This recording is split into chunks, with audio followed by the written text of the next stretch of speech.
Political language is designed to make lies sound truthful, murder sound respectable, and to give the appearance of solidity to pure wind. That quote comes from George Orwell. Welcome to Surviving the Matrix, ladies and gentlemen. My name is Maxwell Igan. It's a pleasure to be with you once again, and I will be your host for the next hour. So I'm still here breathing the chemically enhanced air of beautiful Byron Bay in Australia, folks.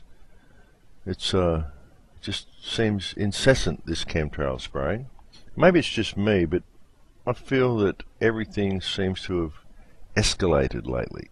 The amount of electromagnetic interference in the atmosphere even seems to have risen lately. Perhaps it's due to the hole in the magnetosphere, or I suppose one could question whether it is perhaps being caused by the HARP facility, and does the noticeably escalating amount of chemtrails perhaps also have something to do with it. The chemtrails here really have been intense, folks, and reports are coming in from all over the world of an escalation in these things. But whatever it's causing it, perhaps it's even a solar anomaly, but whatever's causing it, the electromagnetic levels seem to really be off the charts lately. It's as if we are being bombarded from all sides. Of course, speaking of electromagnetism, one really must love the new addition to modern airport security that has now been adopted for us in the form of full body scanners. Of course, by simply applying the correct setting to the scanner, a person does appear fully naked to anyone viewing the device, and being that it is an internal scanning device, it also has the very obvious effect of exposing the body to some quite harmful X-rays and radiation. Both of these things are naturally very comforting thoughts, and knowing that all of this is being done in order to keep you safe from the evil terrorists should of course provide you with some solace as you expose yourself to the man behind the counter and fly home to nurse your tumour.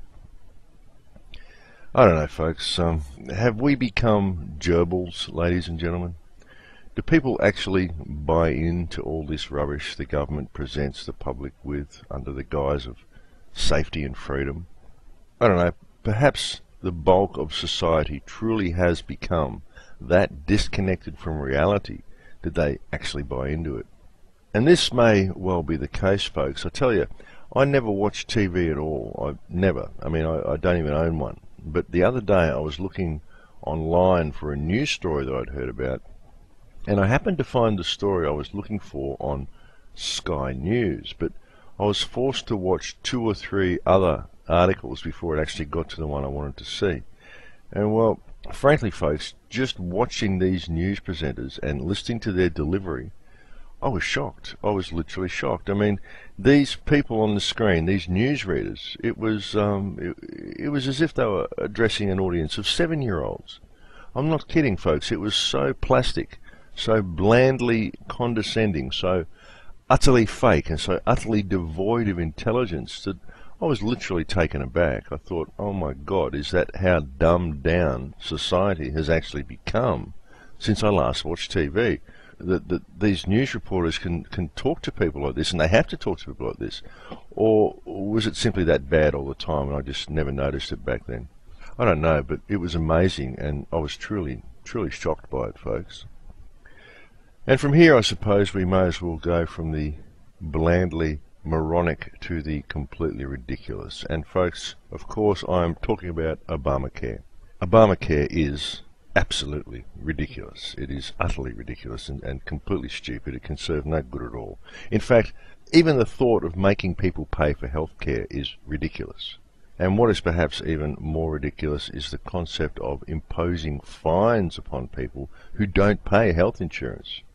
I mean, even just on the surface of it, folks. Well, what if you don't get sick? I don't get sick.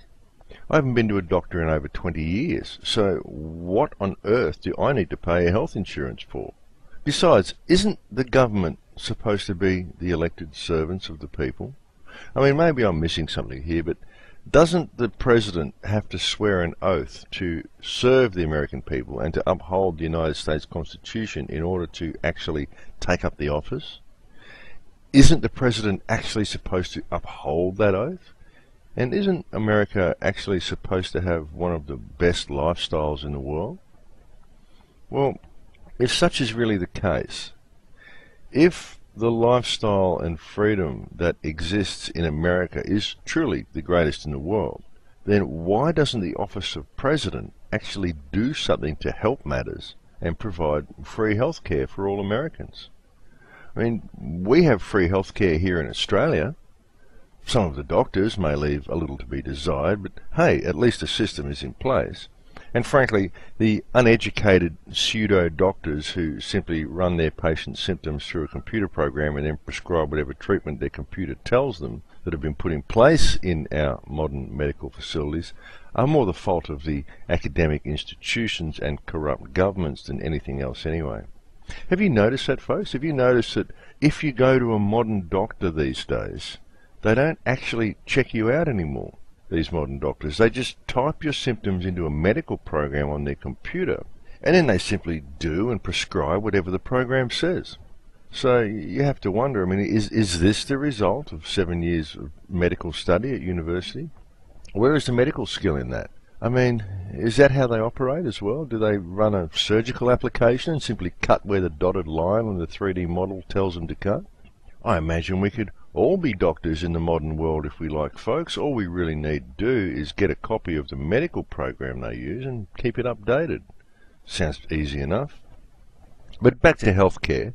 I mean, let's look at it realistically. Now, surely, folks, if the office of president can afford to spend millions and millions of dollars a day on maintaining 2 illegal wars in Afghanistan and Iraq, if the office of president can afford to give out billions of dollars in bailouts to banks, the very banks which of course helped cause the current economic collapse, most of which then proceeded to give the bailout money to their respective CEOs in bonuses, I might add.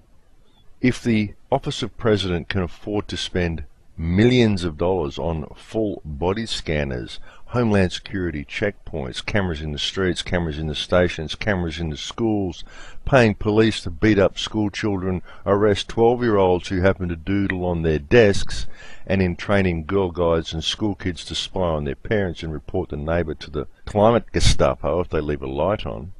If the office of president can afford to spend God knows how many millions of dollars on the constant and dramatically escalating amount of aerial spraying that is going on in the skies every day, then surely, folks, surely the office of president can arrange a free and workable health plan for the people of the nation he is apparently serving.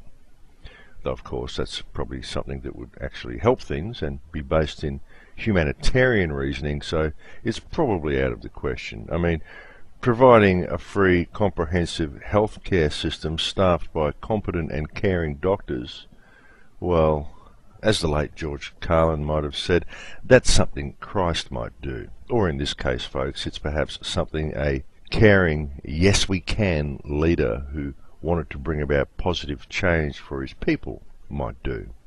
And well, unfortunately, the reality is that the real question in this matter is, how on earth can Big Pharma, the fake economy, and the criminal banking cartels who stir the whole pot possibly reap any profit from something like that? And this is the world we live in, folks. I mean, seriously, I simply cannot imagine what makes it even remotely possible for people not to see through the theatre of these sociopathic institutions and corporate puppet shows we euphemistically refer to as governments.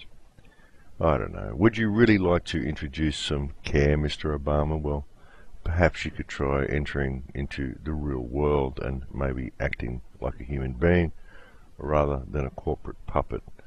You may find that an action like that would have remarkable results. So I don't know, folks, but at a glance I would say things seem to most definitely be escalating. The encroaching New World Order now seems to be moving into sprint mode, airport scanners, health bills, massive increase in chemical spraying, and with the vast amounts of people now waking up to what's actually going on in the world, I would not be surprised if the powers that be stage another false flag terror attack sometime this year. All the signs are there, as are all the signs of an imminent financial collapse as well. And folks, I'm not saying any of this to induce fear. I simply believe that it is prudent to be aware of such things. Hopefully the many of you out there who listen to this radio program have by now already got organic food gardens growing and have set up some kind of local network of friends who can all support each other if and when it all goes pear-shaped. The most important part of all through all of these changes though, folks, is to not go into a state of fear.